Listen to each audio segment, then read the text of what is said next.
name is Bridget Betts, and I am the Director of the Student Financial Assistance Office here at Missouri S&T. And I know that affordability is an important piece of the college decision process, so I am pleased that you're here with us tonight. I hope that you learn some information about the financial aid process during this webinar. So our focus tonight is going to be to walk you through the financial aid offer letter and explain what it means. We have received a few questions ahead of time, and where it makes sense, I'll make sure to answer those questions throughout the presentation. If there's time at the end, like I mentioned, I can answer some of the other questions that don't necessarily pertain to the financial aid offer letter, but I know that those are important questions about financial aid, so I want to make sure that we tackle them if we have time. Before we get going, I want to mention that we usually have this webinar sometime in February or March, and so we know that this is pretty late in the year, and we appreciate your patience as we wait for the financial aid and the FAFSA process to get going this year. So we are here now and we are moving forward, so we're thankful for that. I want to mention that if you have already completed your FAFSA, you are going to receive a paper letter in the mail with the financial aid offer letter starting this week. If you have not yet completed your FAFSA, there's still time to do so. You'll go to fafsa.gov. And once we do receive it, we typically will receive it 1 to 2 business days after you complete it. We will send you a financial aid offer letter as well. It'll just not be this week. It'll be shortly after you complete that FAFSA and get it to us. If you did file the FAFSA and then don't end up receiving a letter this week or early next week, make sure you reach out to my office, to the financial aid office, and then we'll make sure that one gets in the mail for you. Students will also be able to get a PDF copy of this letter in their message center in Joe's. All right, let's get started. So tonight I'm going to go through what is a financial aid offer letter. I'm going to explain the cost of attendance you see on that letter, along with the information about grants, scholarships, and loans and work study that you might also see on that letter. I'll then give you some more information about how you can cover that difference and what your next steps are after you do finally receive that letter from us. So any financial aid offer letter that you're going to receive should answer the question, what is the cost to me to attend said university? To determine this answer using the financial aid offer letter, we're going to use this formula: the cost of attendance minus grants and scholarships minus loan options if you choose to borrow. This will give you your estimated out-of-pocket expenses for your first academic year at Missouri S&T. You'll see how this works as we go. Okay, so this is an example letter for Joe Miner. Yours is going to look very similar. On the front of this letter, you will see the good stuff, which includes the estimated cost and the aid that we're offering to help cover that cost of attendance. This includes grants and scholarships that you've been offered, which are free money, student loan options, which is money you must pay back, and additional options you might have to cover the cost and what your estimated out-of-pocket expenses are for one academic year. So that is what is circled here. We will also go over this in more detail in just a few moments, but you'll see what we're doing the math for you throughout the letter. So when you do get that letter, it's going to be a back and front page. When you flip over the financial aid offer letter, you'll have a lot of important information that we are required to share with you and that we hope you will read. For instance, this text lets you know that the aid that was awarded as a result of the FAFSA information was based on the last FAFSA information we received for the student. And if the U.S. Department of Education makes any further changes, which we hope they do not, it could change your aid. So that's just a disclaimer that we are required to share with you. The information also lets you know that these awards are based on full-time enrollment, which for S&T is, or for all undergraduate students, is 12 credit hours per semester. And your aid could change if your enrollment is less than full-time in any one term. So what we're offering is assuming that the student will be full-time. If at any time the student is not full-time, their aid could be prorated or changed in any way. So besides the required disclaimers that you're going to see on this letter, it also gives you information about how long it should take you to graduate in the major you're currently interested in. For instance, Joe Miner is interested in computer science, which will require Joe to take 16 hours per semester to graduate in 4 years. On future letters that Joe will receive, it will also show a running total of total federal loans that were borrowed to date. So moving on, let's break down that financial aid offer letter in a little bit more detail. We're going to start with the cost of attendance. So on the front of the letter, the estimated cost of attendance you see on this letter is the estimated average cost for a new student for one academic year. We are governed by the University of Missouri Board of Curators, and they do not typically approve tuition and fees for the upcoming year until June.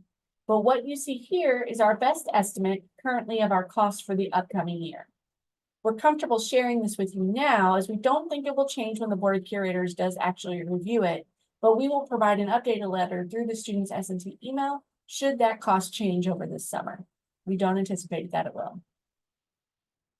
You will also see throughout the letter that we break the cost and aid down by term. So if you want to look at what the fall might cost you, you can do that. Just make sure you're looking at the same column as you move through the letter. So you can see here, there's fall 24, spring 25, and then total for the academic year.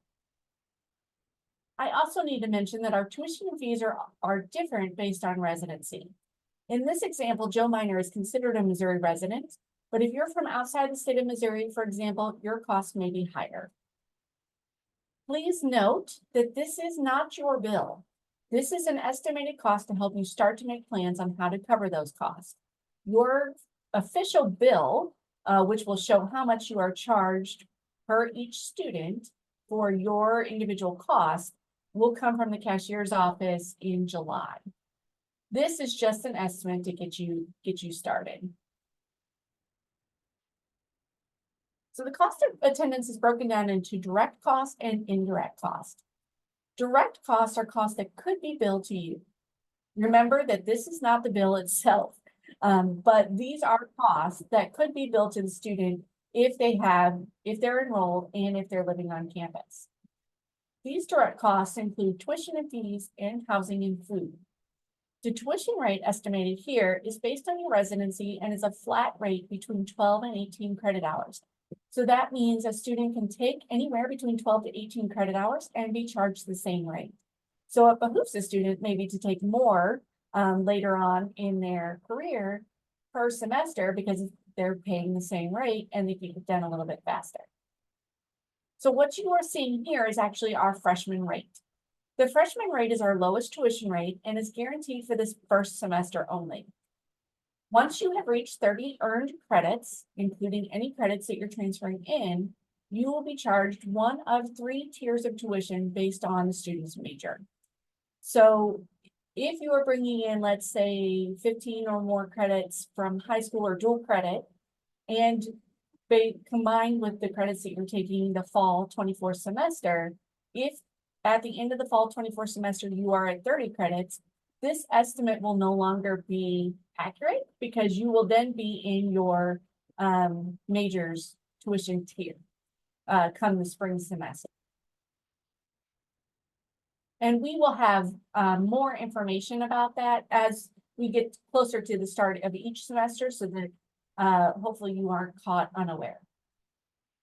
The student activity and health fees are required for all students, but these fees allow access to the recreation and fitness centers, and admission to home athletic games or access to services offered by student health center or counseling center. In terms of housing, we do have a 2-year residency rule, so most of you will be living on campus for your first 2 years. This housing and food cost that you see here is a weighted average of all the on-campus housing we have available to incoming students and includes the Thomas Jefferson meal plan. The reason why we have chosen Thomas Jefferson meal plan is because it gives you the most meals per week, and we're required to have, as a part of our cost of attendance, a meal plan that allows for 3 meals a day, 7 days a week. Now, your student may not eat the meal plan 3 times a day, 7 days a week. So Thomas Jefferson meal plan may not be for your student. However, that's what is included in this average cost. You will notice that this is the same cost for an in-state and out-of-state student. It does not vary based on residency. If you're living on campus, your housing will show indirect cost because we bill for those residential halls. If you think you will be living in a fraternity or sorority or off campus, your cost will vary depending on which Greek house you live on or where you live in Rolla. The Greek houses do not bill through the university, they bill the student directly. Any off-campus housing or Greek life housing will show up as indirect cost on your cost of attendance if you plan to live off campus or in Greek housing, because the university does not bill for them. Generally, unless you have housing specific scholarships like the Minor Residence Hall Scholarship or something to housing, you can use the same financial aid to cover any housing. Your aid will just pay towards anything on the bill first, which is tuition and fees. And then if there's anything remaining after your financial aid pays your tuition and fees, the student is going to receive a refund then that will help them pay for the Greek or off-campus housing. Their financial aid doesn't change just because they are living off campus, unless that piece of aid is specific to housing, which we have very few of those. You will also notice that we notate under the cost of attendance on the letter what this estimate is based on. So if your housing option is different from what is listed, for instance, Joe Miner is listed as on campus. If Joe Miner plans to live in Greek housing, he could update this information in Joe's starting tomorrow, and just let us know where you plan to live so that we can update your cost of attendance.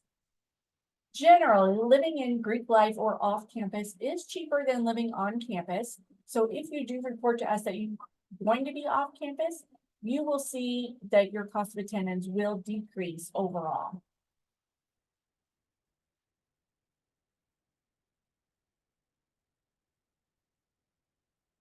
So now I'm going to talk about indirect costs. Indirect costs are costs that are not billed to you, but aid could still be applied to those costs if needed.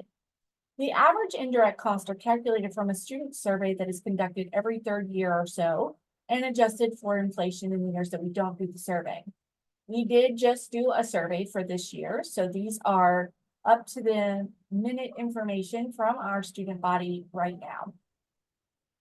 These indirect costs include transportation, personal expenses, and books and supplies. Transportation includes the average cost for our students to visit home twice a semester, as well as getting around on campus. Your student might not go home as often, or they may go home more frequently than 2 times a semester, or they may have to fly rather than drive. So each student is going to be a little different depending on where they call home. This is just an average for our students. Again, it's to help you plan. Personal expenses then include things like entertainment and deodorant, which we hope all students will buy, laundry, and other things like that. To minimize these expenses, we typically tell students to live like a college student now because they don't make the money their parents make yet. So they need to budget wisely while they're here at college. And so the information you see there is an average of what our students spend on the personal expenses. And then books and supplies are include books, pencils, calculator, anything that they might need that to go to class day to day. Our bookstore has done an excellent job over the years to try to reduce these costs. And if you looked at our website, you can see that the books and supply amounts that we're listing here in the letter are less than what we've reported in the past. We are very proud of that, and I'm glad that that expense has been lessened for our students. All right. So So you could choose to look just at the direct cost in the bottom line calculation if you have other means to cover those indirect costs. So if you have parent or grandparent or aunt or uncle that wants to help cover, the cost of actually living as a person, but you need financially to cover those tuition and housing, you can certainly do that. However, the total cost of attendance is what we will use moving forward in our cost calculations through this letter. Now we're going to look at the aid listed on the front side of the letter. The first section we're going to look at includes grants and scholarships. These are free money that do not need to be repaid. Scholarships are typically based on your academics or your merit, and these can either be renewable or one-time awards. You should have received information about the renewability of each award when you receive the scholarship. So while I can't go into every scholarship offer because we just have so many scholarships, because they are shown here, I will talk about the 4 that you see here. All 4 of these particular scholarships are renewable. So if you have received the Comer Vanguard Scholarship, the Honors Academy, those are renewable for 4 years.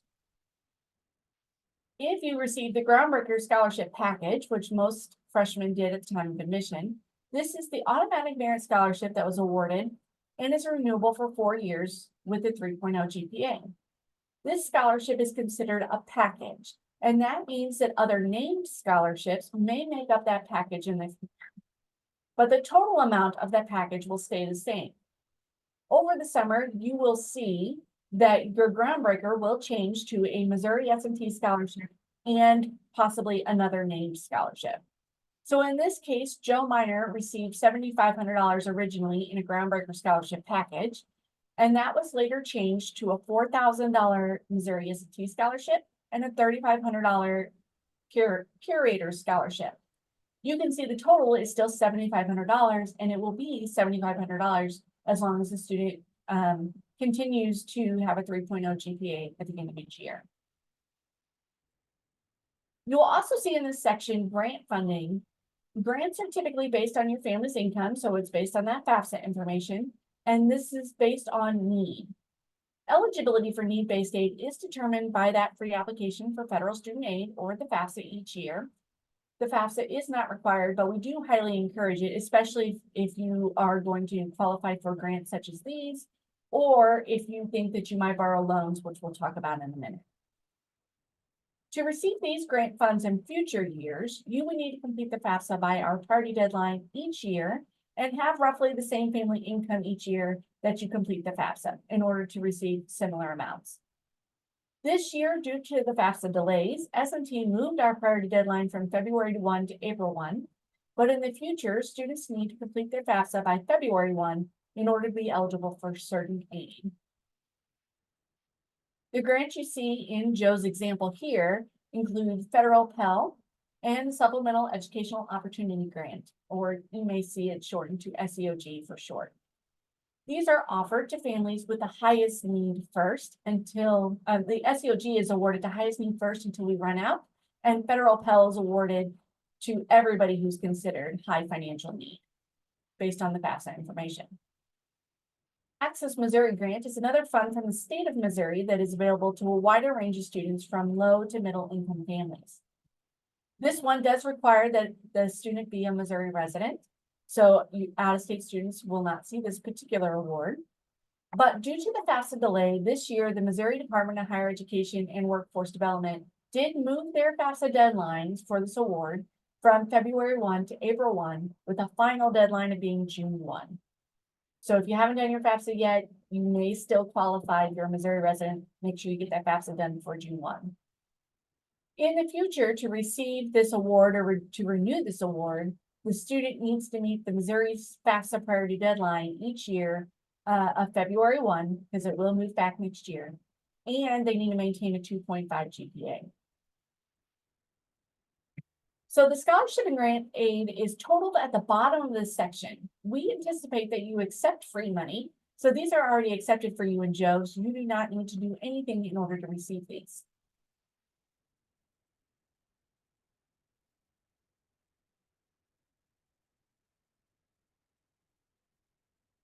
You will notice in this section here, underneath the total scholarships and grants, we are then looking at your estimated cost after grants and scholarships. So we're taking your total cost of attendance, we're subtracting out all that free aid, the scholarships and grants, and this is what your total out-of-pocket expenses might be if that's all you took. This is what you might have to come up with if you do not plan to borrow loans. If you have other means to cover your expenses, this is the amount that you would look for.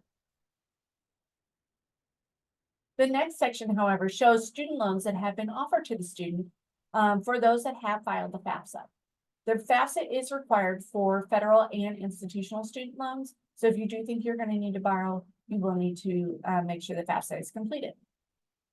Loans are aid that must be repaid, often with interest, so you would be required to accept all or a portion of these loans in Joe's if you do intend to borrow them. You put them out as an offer, you have to accept them if you want them. For federal student loans, the federal maximum that can be borrowed by a dependent freshman is $5,500 a year. So that's generally what you're going to see on a freshman award letter. This amount is not determined by Missouri S&T. It is determined by the federal government and will be the same at any institution. You will most likely see that your federal loans, which are the direct student loans on this letter, add up to the federal maximum.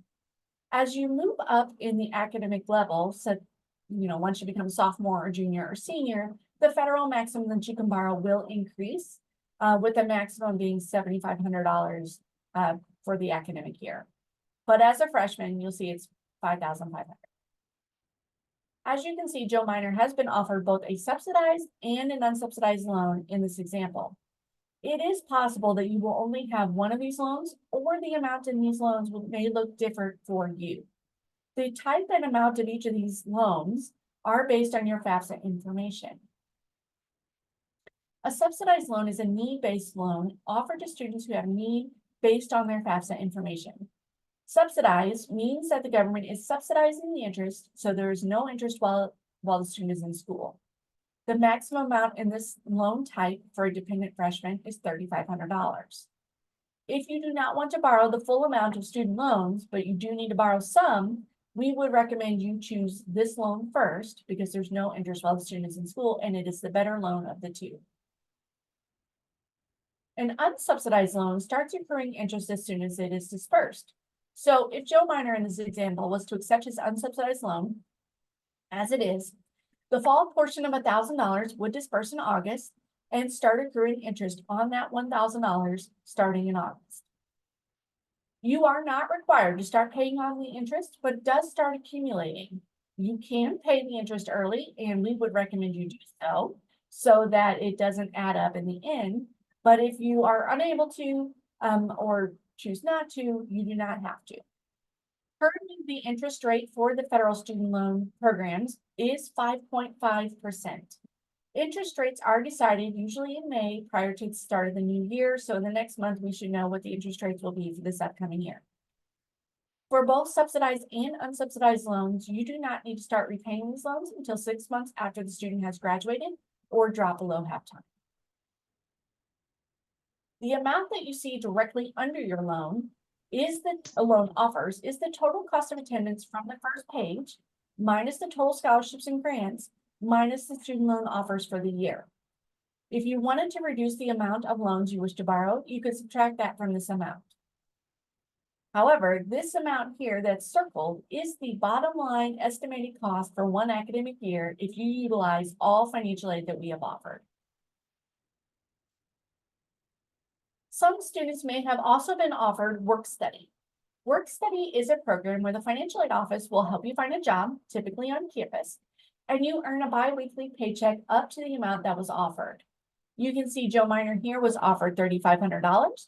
So this Joe Miner in this case will work throughout the year at a job that we help him find, and he will earn a paycheck until he has earned $3,500 for the year, and then he'll stop working for the year. Generally, students, the jobs on campus will start at minimum wage, and students will usually work 10 to 20 hours a week, with 20 hours being the maximum they can work until they've earned that amount. The paycheck that they get every 2 weeks is theirs to use. They can use it to pay towards their bill. or they can use it to cover some of those indirect costs we talked about earlier.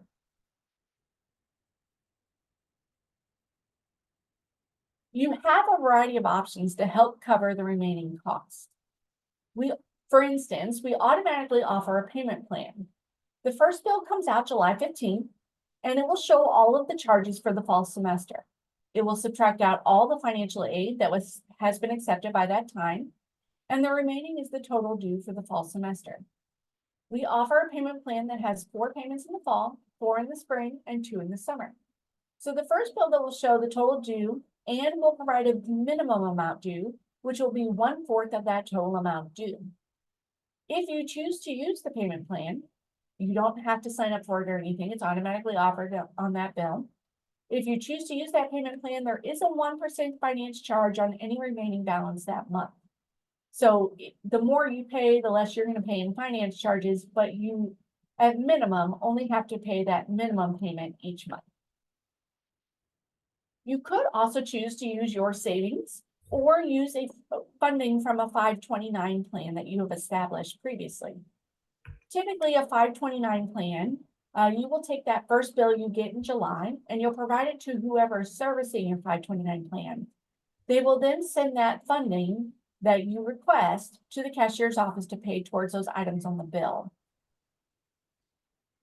Each 529 plan works a little bit differently, so you'll want to work with them directly to find out what their process is.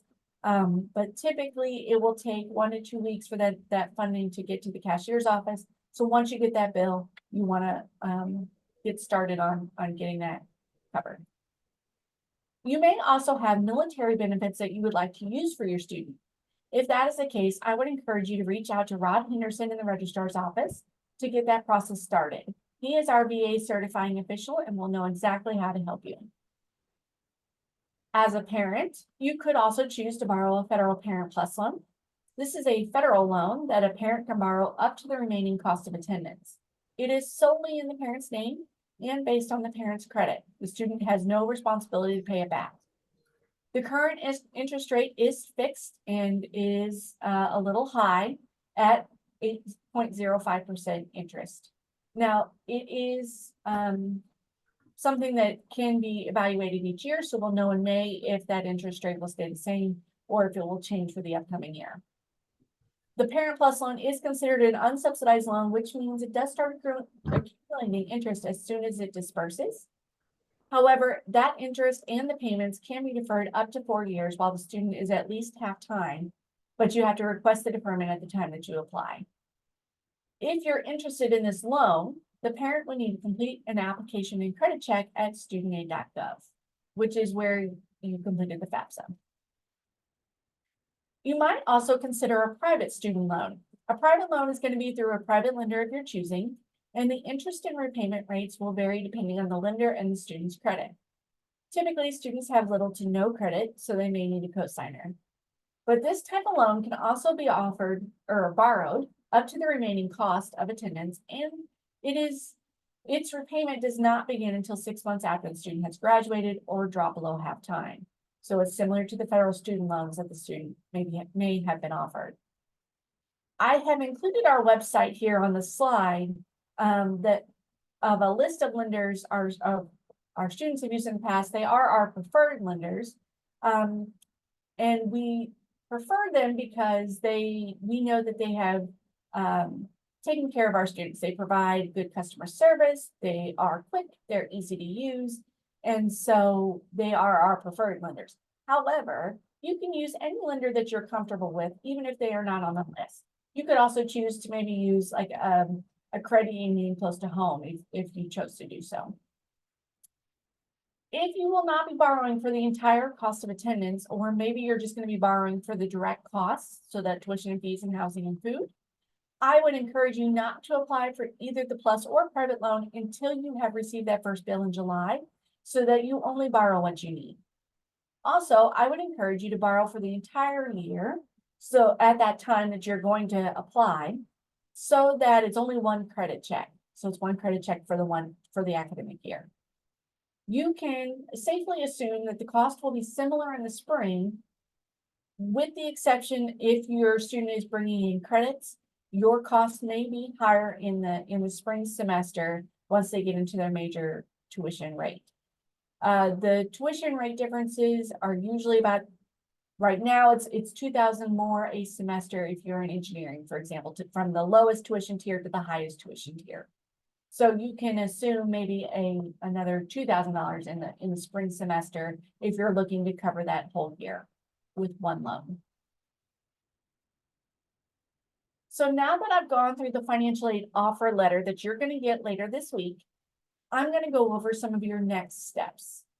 You're going to receive a financial aid offer letter, offer guide, which will be a glossy document that has more information about how to read the letter, but it also has a checklist that goes into more detail about your next steps.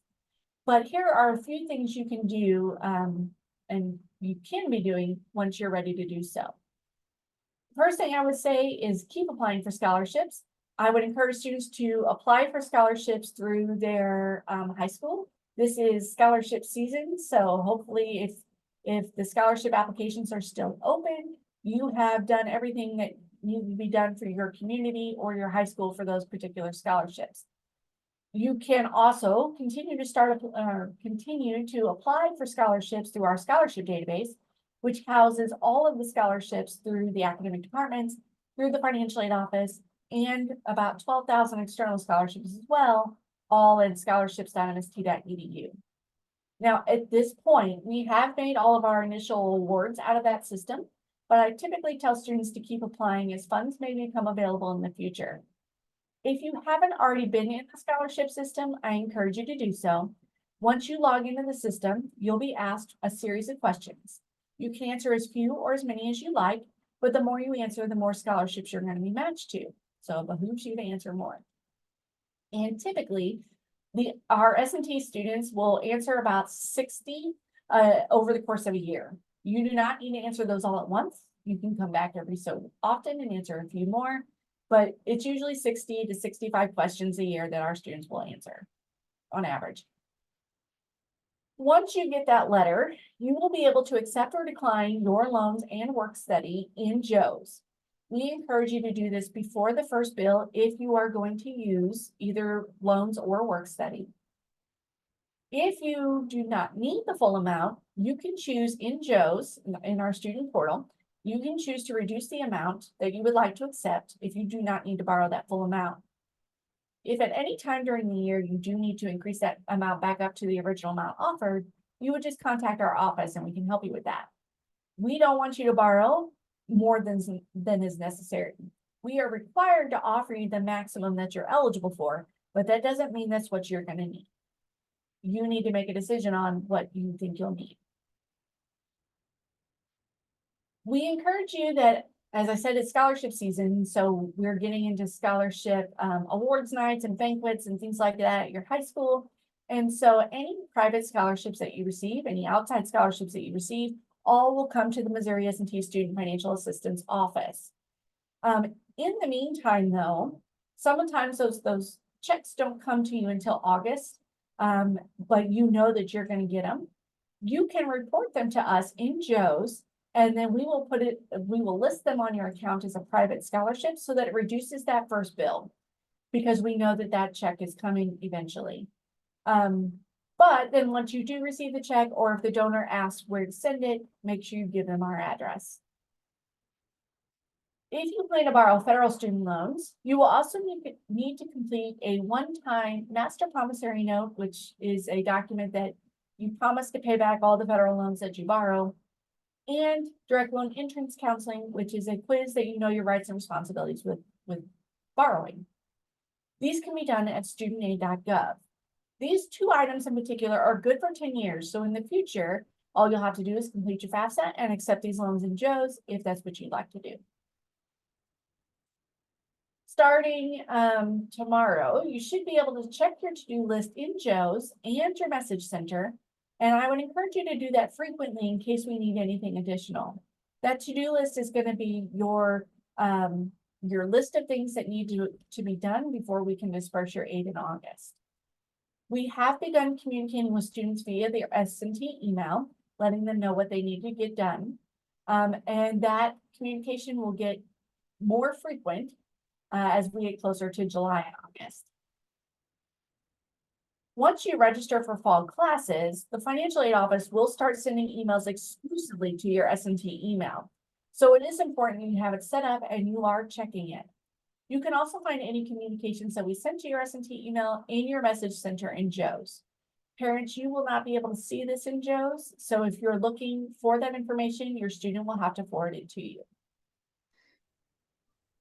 And then we encourage, if once you get your financial aid offer letter, you're ready to make your commitment, if you haven't already, to Missouri S&T, one of your next steps is to register for advising and registration and pay your enrollment fee. If you've already done this, please disregard, but if you've not, this is your opportunity to do it after you've reviewed your letter. You can do so in the student portal where you applied for admission. During the advising and registration event, during that day, you'll have an opportunity to meet one-on-one with a financial aid representative.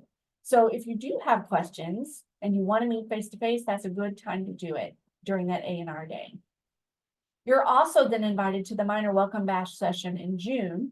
And during that time, you're going to have an opportunity to attend some information sessions, which will include also a financial aid and cashier's presentation, where you're going to hear from the financial aid office and the cashier's office. You hear a little bit more about financial aid, but we'll also be talking about what to expect with that first billing statement in July.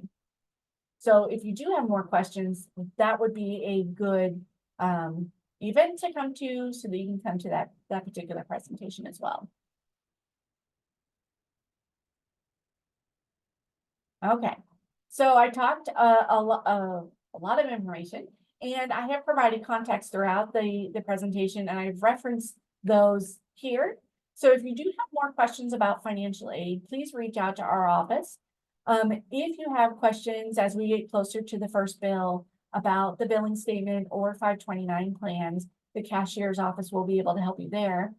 And then if you are wanting to get started on the VA benefit process, Rod Henderson in the registrar's office will be your contact, and you can find his phone number, or the registrar's office phone number, and his email address here. You reach out to them directly.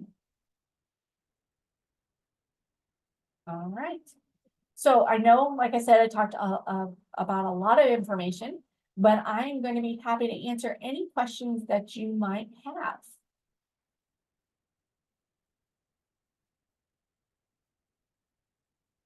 Let's see if I can get to the chat.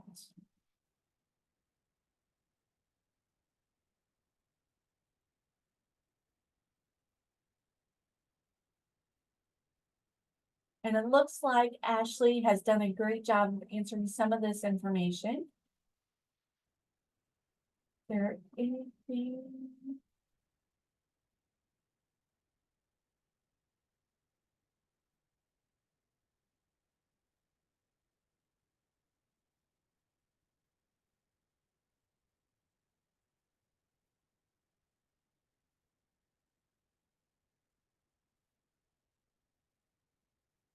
So somebody asked, where can students see their most updated financial aid and fees?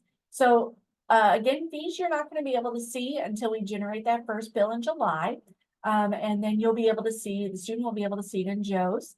And they can also set you up as an authorized payer, so you get that bill as well. The financial aid offered will come in a letter later this week. So you get a physical letter from us that shows the financial aid offered, and then they'll be able to see their aid in Joe's, which will be up to date as of today. If you haven't applied for the FAFSA, please do so. I do know that many people ran into issues completing it, but many of those issues have been addressed, and we are receiving FAFSAs on a daily basis now. So this is a good time to complete it if you haven't. Update it if you need to include our school code, or if you need to make corrections to it, now's a good time to do that.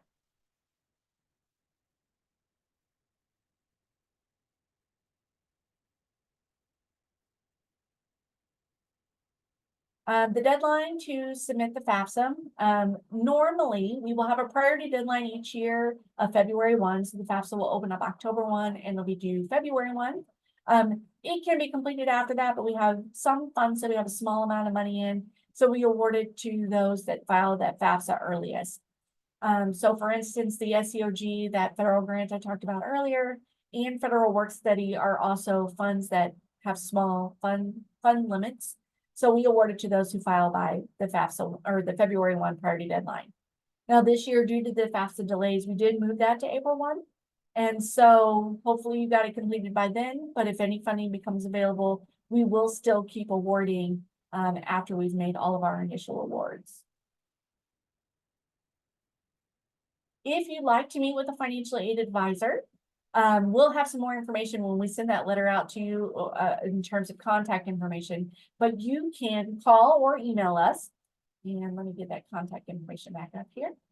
But you can also sign up for a virtual appointment. If you'd like to meet with us via Zoom, you can meet with your financial aid counselor one-on-one.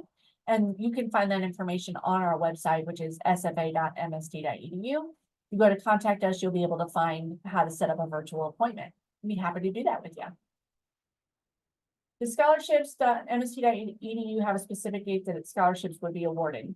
At this point, we've awarded all of the scholarships out of that system that we can. Funding will become available because students go on co-op or they go on study abroad, and well, not study abroad, but co-op where they can't use the scholarship funds. And so we do have funding that opens up, or maybe students change their major and no longer eligible for that particular scholarship. And as funding becomes available, we will award it to those who are in the pool. So if you haven't applied yet, I encourage you to do so, but just know that we have awarded everything we can out of the system today. And so the reawarding will begin usually in the summer semester or in the summer timeframe. As there's some international student questions. If you have a checklist for the FAFSA on your portal, just know that as an international student, unless you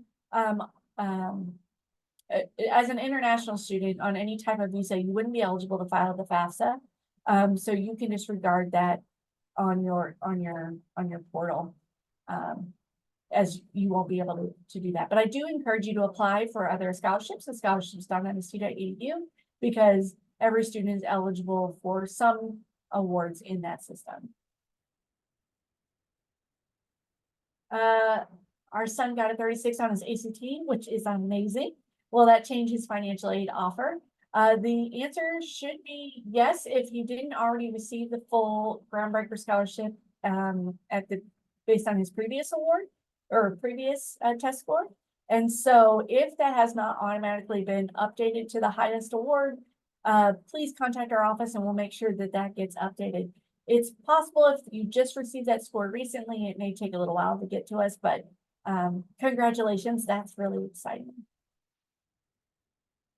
If we applied for the FAFSA and did not get any aid, will we still get a detailed S&T financial aid offer letter in the mail in the next 2 weeks? If you file the FAFSA, you should get a letter in the next week. Even if it's just loans that we're offering. Every student who's eligible to file a FAFSA is eligible for federal student loans. And so the letter will include all of your scholarships and grants or scholarships at that time and any loans based on the FAFSA information, even if you weren't eligible for grants. Now, if you didn't file the FAFSA, we will eventually send you a letter as well, but we're prioritizing those who filed the FAFSA first.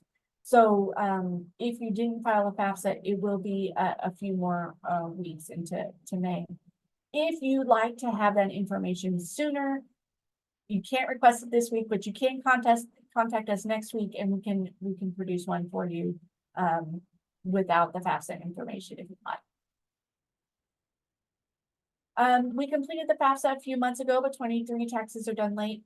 The FAFSA actually for the 24-25 age year is actually based on your 2022 taxes. So you do not need your 2023 taxes to be completed. You'll need those completed before you do the 25-26 FAFSA, which opens up October this year.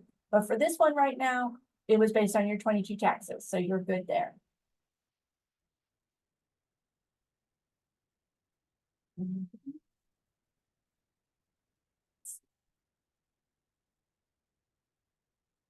And there was a question about getting a copy of this recording. I believe Ashley included the YouTube information where you'll be able to see this recorded video as well. Hopefully you got that information.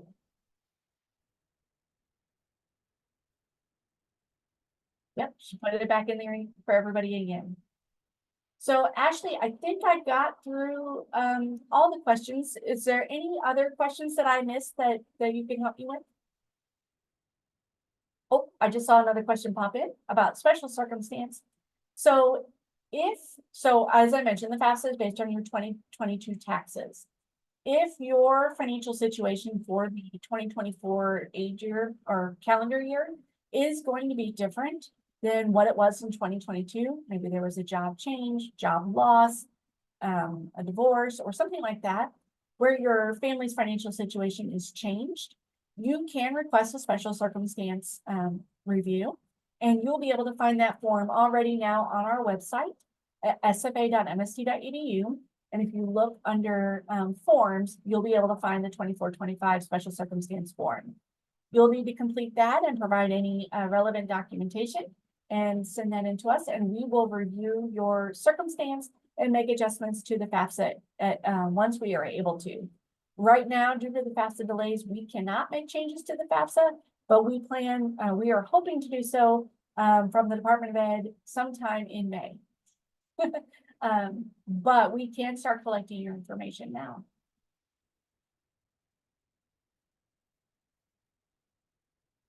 The question, will parents have access to the financial information and grades?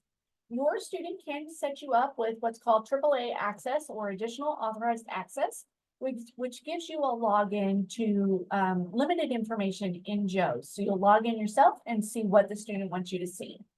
So that could include financial aid. Now you won't be able to do any kind of accepting on their behalf or dig down any further, but it would allow you, if the student allows you to, see the financial aid, their grades, where they're living, and also see their billing statement.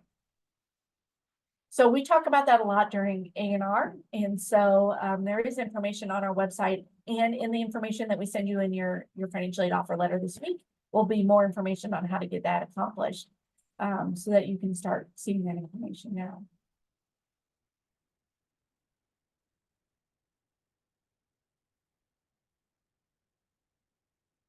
All right, now I think we've come to the end of the questions. Ashley, is there anything I missed?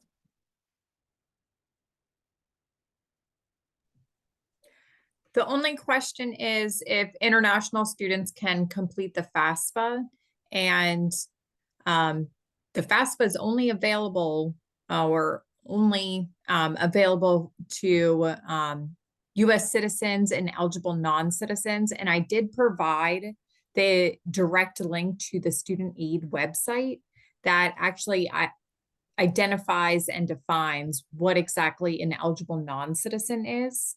But typically there is no benefit for an international student to complete that FAFSA. And I don't know if you want to elaborate on that, Bridget, but there might be some benefit in that. Yeah, I think you hit it right on the head. So thank you for providing those resources.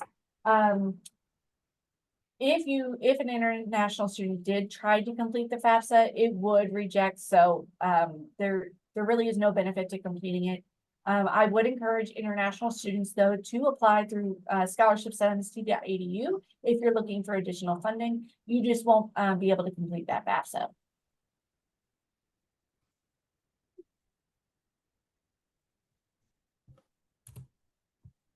All right, well, take one more peek at the chat. Oh, okay, I don't see any other questions. If there are no other questions, thank you so much for joining us tonight. I really appreciated being able to provide this information to you. I'm really looking forward for you to see the financial aid offer letters in the mail. I'm hoping you're going to be excited as I am to see that information. And if there is anything that we can do, any questions or... Hello. Hi, did you have a question? Yes, please. Yes. I just texted there, but it seems you couldn't read it out. I was asking that does the school have a specific dollar rate for calculating, international bank statement before the I-20 can be issued.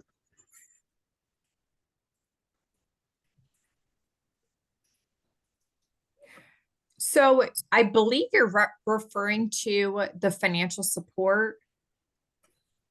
Yes, please. Yes. So that is required for all incoming international students prior to the I-20 being issued. And I can actually find some information about that. Just one moment. And typically I'll provide where you can actually find that document directly and even where you can submit it.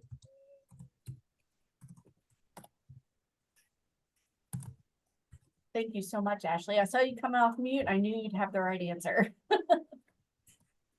Okay, so if you go directly to the application portal at connect.mst.edu/apply/status, that will take you directly to all of your checklist items that are going to be required prior to that I-20 being issued, and prior to you actually being able to enroll in S&T. And you'll see that one of those checklist items is going to be that financial support document. And there's a lot of instructions at the top of the form that really helps to illustrate what exactly they're looking for. And, if a notary is required in order to verify any of the information, or, whose names can actually be on that bank statement for the student. Yes, hello. Yes, I Yes. get that point. But I wanted to know if there is any specific rates that they use to convert, let's say I'm speaking from Ghana. So let's say Ghana cedis, what's the rate they convert? Is it the normal rate using the current prevailing rate? Or they have a special rate that they use to convert the Ghana cedi into dollars?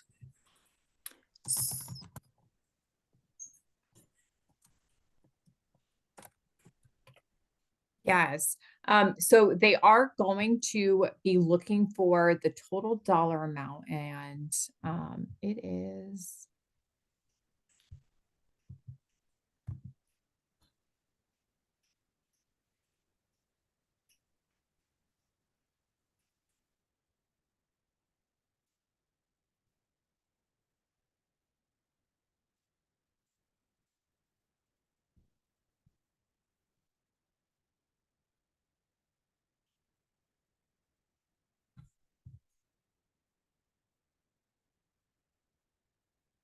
While Ashley's looking up that information, I just throw out there that if you do have financial aid questions, make sure you reach out to our office. Contact information is here.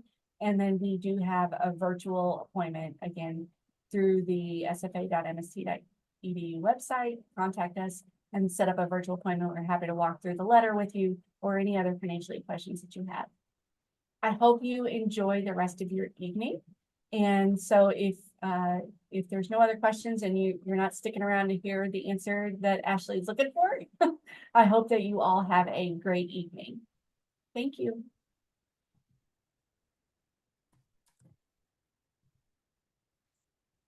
Okay. And you can see, so I just popped in what that affidavit of support form looks like. And it's the dollar amount that they're looking for is all contingent upon the tuition and fees that they're anticipating for the entire year. So for instance, if you're in state or out of state, that will dictate the dollar amount that they're looking for. And it's that total amount of tuition and fees for the entire year that they're going to want to see represented in a bank statement. Ashley, I don't know if the information is displaying.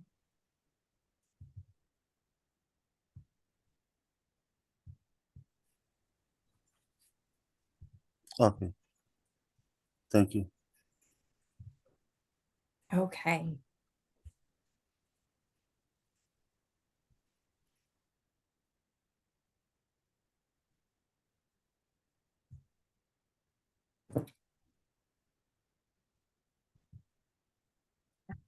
Sharing the presentation.